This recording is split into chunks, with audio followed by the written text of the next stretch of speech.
الوزير المغربي إلى تصحيح علاقات المغرب مع الدول المجاورة له وتلبية مطالب الإصلاح لدى الشعب المغربي، وفي مقدمتها إلغاء الطقوس الملكية التي عفى عنها الزمان، والتي تقضي من كل مغربي أن يركع أمام الملك ويقبل أيديه.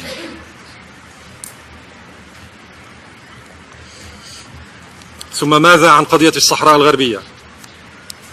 هل تريدون أن نفتحها للحديث؟ هناك أيضا شعب في الصحراء يطالب بحقوقه.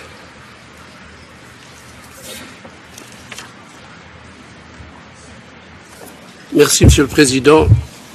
Monsieur le Président, lorsque Monsieur le Ministre a pris la parole devant ce Conseil, il a exprimé les convictions et l'engagement du Maroc en faveur du peuple syrien dans toutes ses composantes.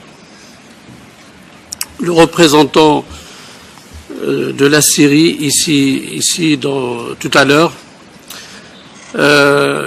a décidé de s'attaquer ouvertement et pratiquement à tous les membres de ce Conseil. Je comprends le désarroi du représentant de la Syrie, faute de pouvoir répondre aux attentes de la communauté internationale en termes de solutions politiques, en termes de cessation de la violence et en termes de respect des droits de l'homme. Il semble avoir adopté l'approche de la meilleure défense et l'attaque. Bon, il s'est permis d'évoquer le Maroc à travers ce qu'a dit Monsieur le Ministre et s'est permis de parler des réformes du Maroc et du protocole royal. Lorsque le ministre a parlé, il a parlé au nom des 32 millions des Marocains que nous sommes. Il a exprimé les convictions de l'ensemble du peuple marocain. Ce même peuple marocain qui n'a jamais hésité à être tout au long de l'histoire aux côtés des peuples arabes, à commencer par le peuple syrien. L'armée marocaine, les forces armées royales marocaines ont coulé leur sang pour défendre l'intégrité territoriale de la Syrie. Mais nous l'avons fait spontanément, nous n'attendons ni reconnaissance ni gratitude. La monarchie marocaine, c'est une monarchie qui est ancestrale et c'est une monarchie qui s'adapte et c'est une monarchie qui évolue et c'est une monarchie qui réforme. Et c'est pour cette raison-là que le Maroc s'est distingué dans le printemps arabe par une évolution pacifique, une évolution anticipatrice qui a permis au Maroc de disposer d'une des constitutions les plus avancées et de laquelle constitution a apporté des réformes très profonde qui a été adoptée par la grande majorité des Marocains. Donc je peux assurer le représentant de la Syrie que tous les 32 millions Marocains sont très fiers non seulement de ce que fait Sa Majesté le Roi, mais de la monarchie marocaine et de ce qu'elle apporte.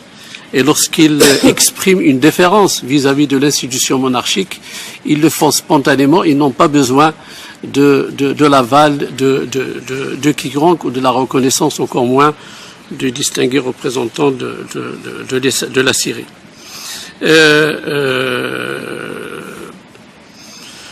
Lorsqu'il a évoqué la question du Sahara, bon, je peux simplement lui rappeler que nous sommes en train de parler de la Syrie dans le cadre de la situation du Moyen-Orient. S'il veut parler de la question du Sahara, on peut en parler lorsque le temps viendra. Ce qu'il a dit me fait rappeler, et je pense que ça sera le dernier mot que je dirai. Je pense que le représentant de la Syrie le comprendra mieux. Je me limiterai à un passage très éloquent de la poésie arabe. Je citerai le suivant. إذا أتتك مدمتي من ناقص فهي الشهادة لي بأني كامل. Merci, Monsieur le Président. Merci.